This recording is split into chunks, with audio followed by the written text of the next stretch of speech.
this is us taking our first step into the largest thermal lake in the world. Oh, and one more thing. It's radioactive. But how dangerous is it?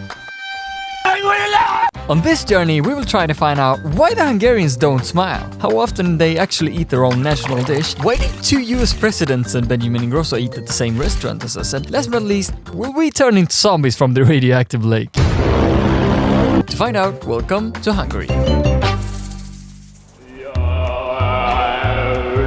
In every country we have 3 missions. Try out one of the main attractions, experience something traditional and meet locals. Our main activity here will be the Hungarian thermal lakes, but first we had to try out the famous nightlife in Budapest. Everybody's going down. You sure we're going the right way? First glance of Budapest. We headed out for beer and food and with one mission that stays with us the entire trip. To find a local. Feels like someone's gonna snatch the camera out of my hand, so we're gonna switch to... With no idea where we were, we ended up in the area around Gostuudvar. An area packed with things to do.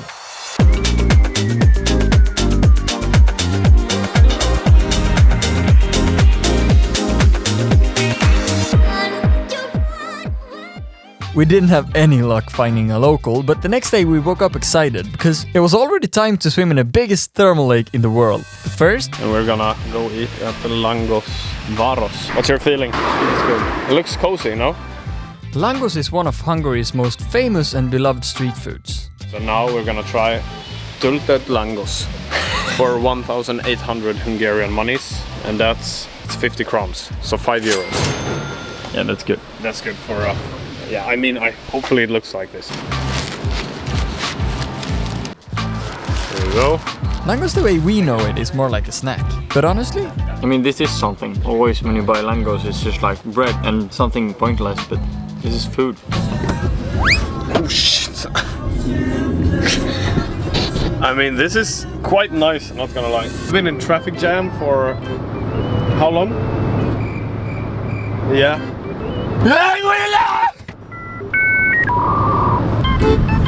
A couple of frustrating hours stuck in traffic later, we finally arrived at Lake Hévíz. Finally. Actually, there's a limit. You can't be swimming in the lake more than an hour or something, I think. Yeah, I think the recommended amount is 30 minutes. It all started to feel pretty ironic when we realized we had just driven for 4 hours to swim in a radioactive lake for 30 minutes. It may be the biggest in the world, but I mean, what the hell are we doing with our lives? Don't mind my hair, but I think we're the last ones entering today. Yeah, everybody's going home and we are here. We have 1 hour, then we have to leave. The lake is 34 degrees. How? How the fuck is it hotter than in the air?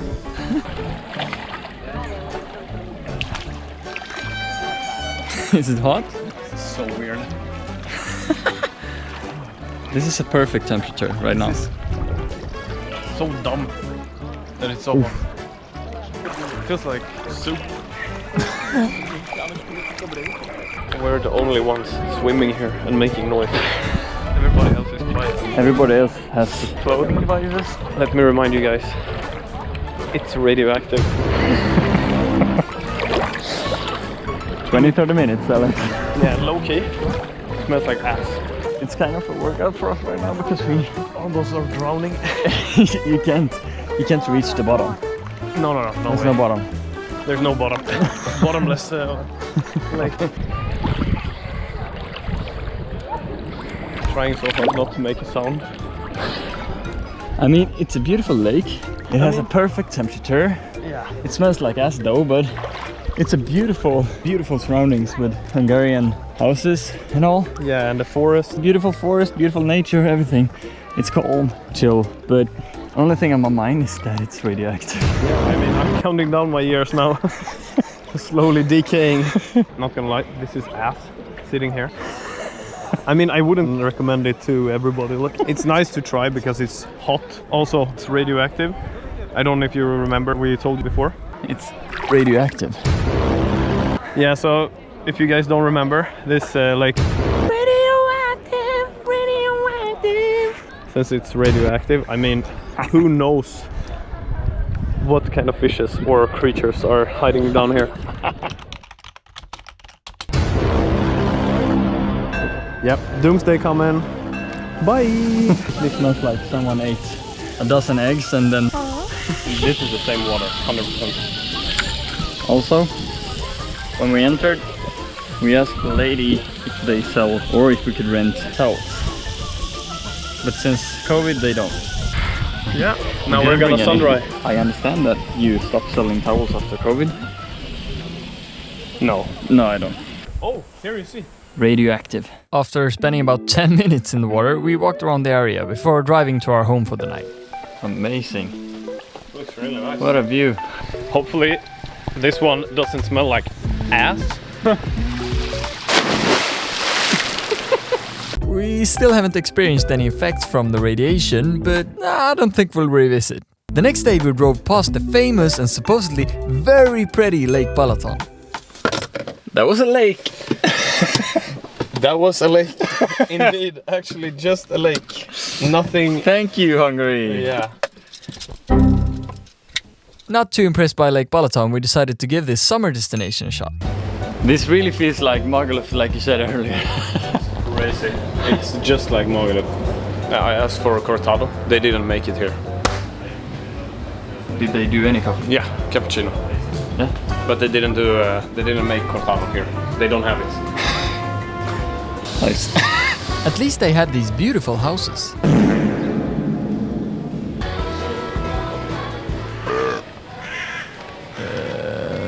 Back to Budapest. Now, something that really matters. How would you face a silverback gorilla? Oh yeah? Cool. Now you know how to face a silverback gorilla, but did you know that the national dish in Hungary is goulash? But the question is, how often do people in Hungary actually eat their own national dish? Where does this bus go? Oh, okay. No clue, but do you eat goulash often? Every 2 months, once. Maximum 10. Like once or twice a year, depending on what my mom cooks. Maybe 2-3 times. How many times a year do you eat goulash? Monthly. Monthly? Maybe 2 or 3 times in a month. It depends on once. It takes a lot of time to make a good goulash. Yeah. Twice? A lot of times. Not too often. How many times a year do you eat goulash? Working. 5 to 6 times. Never. Really? 5-6 times. Usually on holidays, my grandma and my mother. I mean like 4 times or 5 times. Like every 3 months or so. By yourself. Here? Hungary again. How many times a year? I never exactly had. And that means an average of only 7 times a year? Well, the soldier said 36 times, so it must be some secret. But more about that later. Having talked to plenty of locals about food, we still hadn't got any local to hang out with us. And that's when this girl on Instagram said yes to meet us. Hi, I'm Rika. Nice to meet you. I'm Alex. Reka and her friend Patricia took us up this hill with a great view of Budapest. And we finally got to ask some questions about the Hungarian culture. When we were at the restaurant, when we ate lunch, Alex, the bartender asked us, "How are you guys?" And we were like, "Yeah, we're great. How about you?" And he was like, "I'm fine." And we were like, "What can we do for you? Can we cheer you up in some way?" For example, Hungarians never smile. That is true. For me, it's okay, but for someone like visiting from a southern country, Yeah. it's very weird. I think we're very honest. Yeah. Like, for example, we don't have this like ça va, like in French. Like Yeah. if I ask a Hungarian like how are you, then I really want to know it, and they will tell me like the truth. Oh, I get So it. it's- Back home in Sweden, it's kinda expected of you to smile and act overly nice. If you smile, you are actually happy. well, yes. Yeah, but I guess that's just honesty then. Maybe the honesty of saving those emotions for when you're actually happy is healthier. Who knows?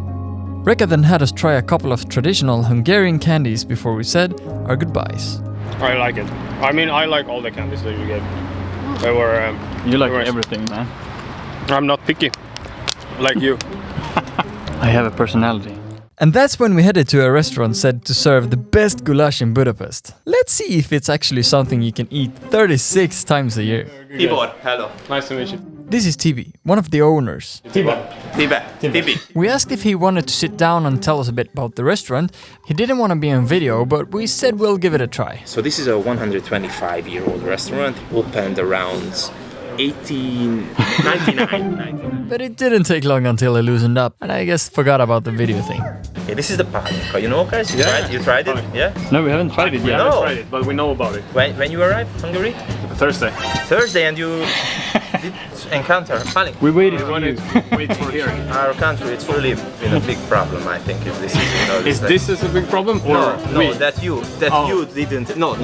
The problem is that you didn't encounter, because every foreigner who comes to Hungary, I think it's, you know, the first thing it's Pálinka everywhere. How did you say cheers? Cheers, egészségedre. Egészségedre. Egészségedre. Egészségedre. Egészségedre. Egészségedre.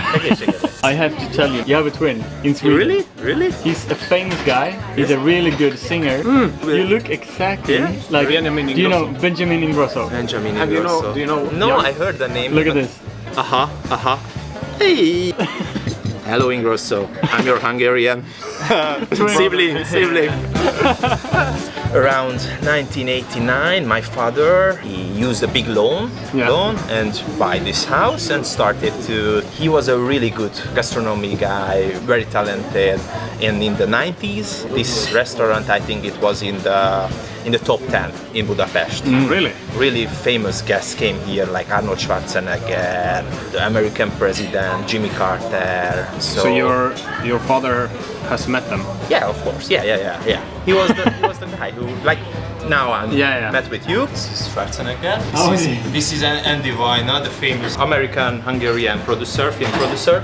James Belushi, Jean-Claude Van Damme, American president, Jimmy Carter, Roger Moore, Vladimir Klitschko, Woody Allen. Oh, that's my grandfather. Could be. And also we have Benjamin Ingrosso. Yes. Yeah, he's here. I'm here. The magic happened. Normally the consistency should be like this. You know, we use premium beef. Yeah. 4 hours, 4 to 5 hours. So this is the Hungarian pre-dish. Toast bread, garlic, garlic, and you put the marrow on it. And salt, pepper, I prefer the pepper. Not you know, the secret recipes, but I can say that, yeah, it's for a long time, low temperature, the consistency of the fat, it's tender. But is the marrow bone a typical dish here? Yes, of course. It's one of our most famous dish. Yes. A lot of Hungarian from the countryside come to here too, because they say the marrow bone with this garlic bread here is the best in Budapest. Yes. 10 out of 10. And now the star of the show, goulash. Just falls apart. Holy. Goulash approved. At this point, TB had already done much more than we expected. In fact, he had the day off. Despite that, he hung out with us the entire evening and he proudly told us about everything that was served. That's when he told us about this Hungarian spritz drink called fröccs. And apparently, every server in the restaurant business here has to know the difference between all of these. Normally we drink it from white or rosé wine. Yeah. Yeah, actually I think it's a good summer drink. But Hungarian waiters need to, so it's a must. It's a must. If you are in a right place and you ask for a Like here. If you can try any of our. Sorry, can I ask? What's the ingredients in a kisfröccs?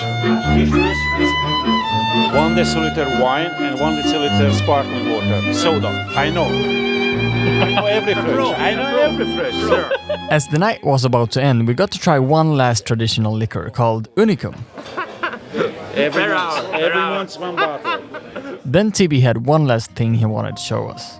Beautiful. Yes, and if you check the walls, it's still, you know, so it's not decoration or this is really a wine cellar. Me and my brother was an idea that we buy a small winery, you know, and we make wine for the restaurant. But you know, it's really costly and I hope you will be able to sometime. maybe in the future, but yeah. How was it like growing up in Hungary? For me, I think that's a good question. Yeah. Never asked before. For me, it was fun, but we were not so. You know, our country it's not so rich, so we were not so. After I grew up in the 90s, so after the era changed, and we still were a poor country. Yeah. How is it like being here now then? Now I would say I don't feel any, because I think I'm in a kind of bubble running this restaurant. I don't feel any really big changes in terms of being a Hungarian when I was a kid and now, but not a bad country at all. Yeah. Are you happy? I am happy, yes, but yes, because I think Hungary it's really nice. The nature, that we have the Danube, that we have the Pilis, that we have a lot of opportunities, I would say. And because I'm living in Santander, it's a really small town of painters. And every day I think I'm a good place there because it's really nice, yes. My children and my mother, my brother, and this restaurant, that's the source of our happiness. Yeah, I feel maybe like we're a small part of your family now. Since we're sitting down with you. I'm really glad that you feel because that's the goal. That's written on our business card. Oh. Really? That it's a house where stomach and the soul cheers up, and you can feel like you are in the family. Really? Yes. Tibi kept showing us around for leaving us not only amazed, but also with the bill paid. I mean, if you're ever in Budapest, we can't recommend Keli Vendigla enough for dinner. Tibi, please keep doing what you're doing. To end the trip, we got in contact with this guy on Instagram. Tibi! Kado, nice to meet you. This is Kado, a local from Budapest. He showed us this bar that he usually goes to with his friends. This whole place started as like a Facebook meme. This guy that you see on the walls everywhere is called Tibi the priest or some shit. Tibi? Tibi, yeah. No way. Maybe I am Hungarian after all. Father Tibi. He just started like making jokes and memes and stuff like that. Made some kind of crowdfunding and stuff like that. So they opened up this place. How much have you been drinking? Holy sir, I haven't been drinking. How often do you actually eat goulash? A year? Maybe 6, 7, 8 times a year. It's quite a lot. Having prayed to Father Tibi, we had a fetch and Cabo told us how he feels about living here. I'm very critical. I think people are very into fighting one another. There is a Hungarian saying, ember embernek farkasa, which means kind of like you become the predator of another person as like a wolf, right? So you try to prey on the other person. Governors always try to create these fires in between people, and we love that. That's the reason why we are so critical with one another, I think, because for some reason the mentality of people is not to find unity. For example, go to a different country, Italian people, Spanish people, no matter what their political background, no matter what they think of the world, they're gonna be like, you're from France, let's sing something together, right? The Italians will be like, I'm gonna tell you a million stories about my nonna. It's like that. For us, it's not like that. How could we solve that? It's a very good question, eh? It's a very fundamental thing, and I think people should develop much more love towards themselves and towards the world, because there's too much hate here, and I think hating so much ourselves and blaming ourselves for not being able to make enough money, not being able to this or that, it's always generating like a low self-esteem. You're hating yourself, you're not gonna be able to love the other person either. So maybe start with yourself. Yeah, exactly. Everyone we met said Hungary is struggling in some way. But despite the politics and everything going on, everyone told us the same thing. What really matters is family and friends. We weren't exactly amazed by Lake Hévíz, Balaton or even Budapest as a whole. But what did amaze us, as always, were the people. We'd like to give a special thank you to Tibor and Keli Vendigla for the most genuine and amazing dinner we've had so far. Thank you all for joining the journey. Stay curious, and we'll see you in the next one.